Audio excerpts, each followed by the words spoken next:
might jump on Grace. Please don't.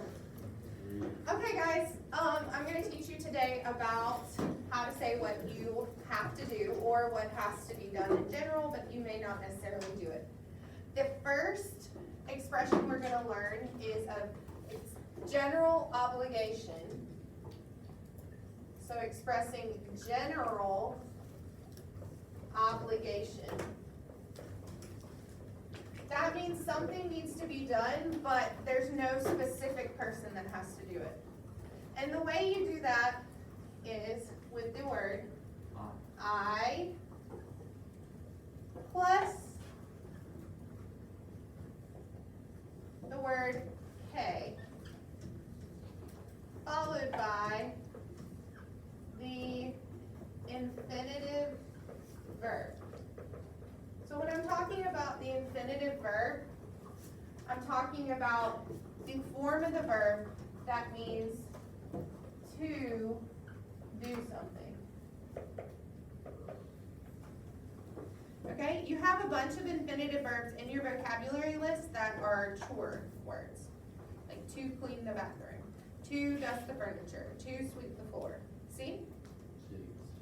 Okay. So if you walk into a room and something needs to be done, but maybe you don't necessarily want to do it or point out who needs to do it, you might say, this room has to be dusted, or the dishes need to be washed. Again, you're expressing like an obligation or a necessity that is not assigned to a specific person. Okay? Okay, the alternative is to give a specific obligation. I'm gonna move that now.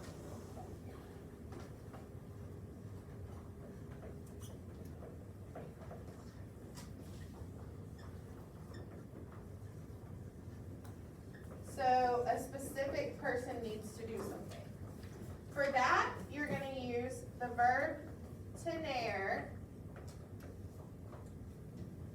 which we'll conjugate below in a minute, plus K, plus, what do you think? The infinitive, which again means to do something.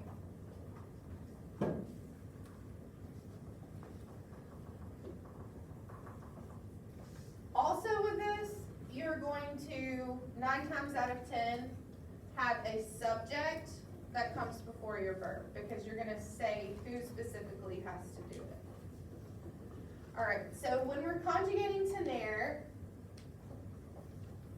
we need to think back to our verb chart that we learned like at least a month ago, probably more. Do you remember when I sang y'all the Frozen song? The verb tener. I hit that solo. I think we should hear it again.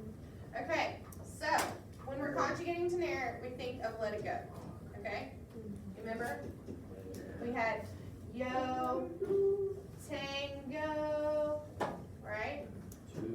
Yo tango, two, tienes, ella, usted. Yep, tiene, nosotros. I don't know. Y'all remember? Tenemos. Tenemos. Yeah. Kind of rhymes with nosotros. Vosotros tenéis, ellos, ellas, ustedes tienen. Now you know the verb tener. That's the whole song. Yo tengo, tú tienes, él, ella, usted tiene, nosotros tenemos, vosotros tenéis, ellos, ellas, ustedes tienen. Now you know the verb tener. Do do do do do do do do do. Okay. We're live, I swear. Okay, so you have to conjugate tener to match your what? Where? You're down. No, none of those subject. Okay. No. The- Thank you, Ellie. Your subject. Oh, Ellie I gets a said shout that. out on the video. Oh, yay. I said like. Okay, so when I'm talking about a subject, I could be talking about all the pronouns in the song, right? Yo, to, el, ella, usted, nosotros, any of those. Or I could just be talking about a person, like Jaden. It could just be somebody's name. It could be multiple people's names. It could be Andrew and Sam. Eason. See? Alright, and the form of the verb you use is directly dependent on that subject, right? Okay. So I'm gonna give you an example of how this would work in my house. Here's a scenario, which is totally true. Okay, What happened this time? so now it's about the appraiser. So I walked into my house. I walked through my house Saturday morning, okay? And I noticed all of the things that needed to be done before the appraiser would be coming on Monday, okay? And it was so many things, all right? All right, so what I did was I made a list of all the things that needed to be done. Did I make it in Spanish? No, but you're going to. So, I walked into each room and I said, this needs to be done, which would be IK, and this person is going to do it using Tenerke. Bien? So I'll give you an example. So when you walk in our house on the left, in the front, there's like a music room study thing. Okay, so I'm just gonna call it an office. Bien? So, an example, we make sure that camera tilts this way, because I'm out of room over here. I mean, you can see. You can in see it. over here? Well, he's kind of in the way. Hey, Andrew, can you go sit over there for a second? I'm so sorry. Andrew. I keep moving you. Can you see now? Yeah, now you're good. Okay, so an example would be, when I walked into that first room, I thought, in, which is in Spanish, is E-N, right? How do we say office?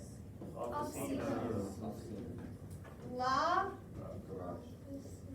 oficina, okay? This is just my house, this is how it worked in my house.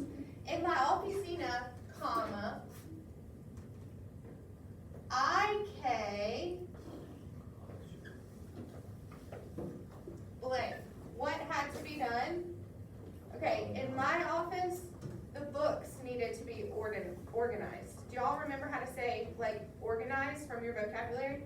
Ordinar. Ordinar. Okay. And do you know how to say the books? No. It's not something we've learned directly, but some people know it. Alright, so if I didn't know it, I would look it up on SpanishDict.com, right? Los libros is how you say books.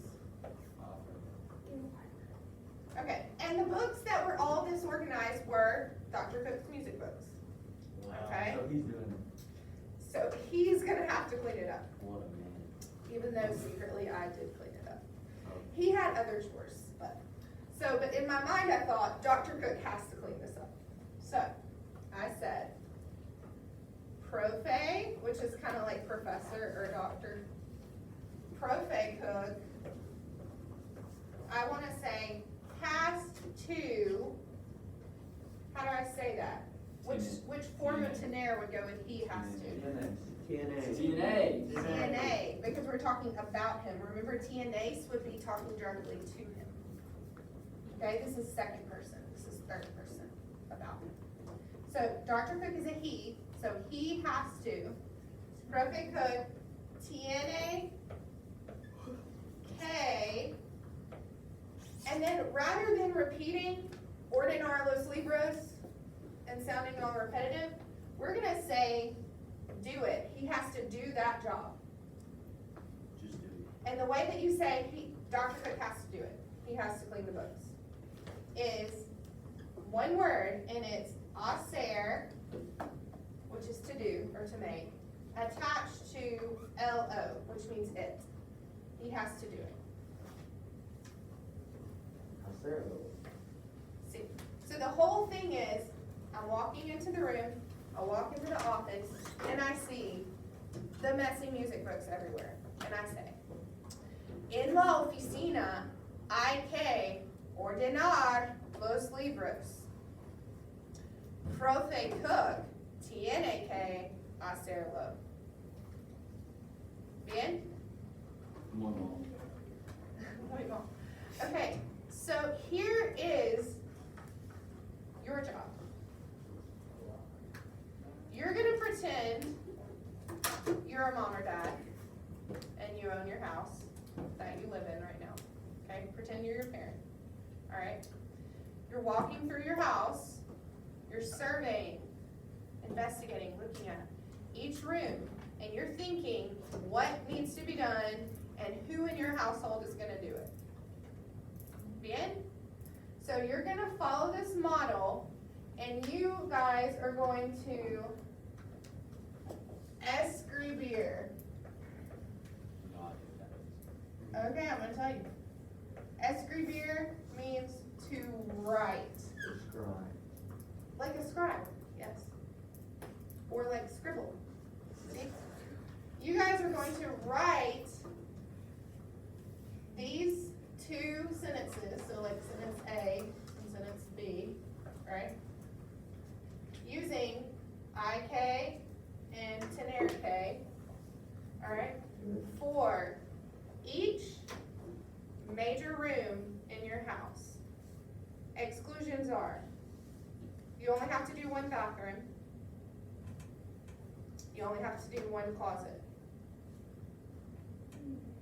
That's still. That's It like is. a ton. What the heck? Bien? And we're gonna work on this today and tomorrow. And this should really get you ready for your quiz on Friday. Oh, What if we man. like break What in? did we have How a would we quiz? go? Okay?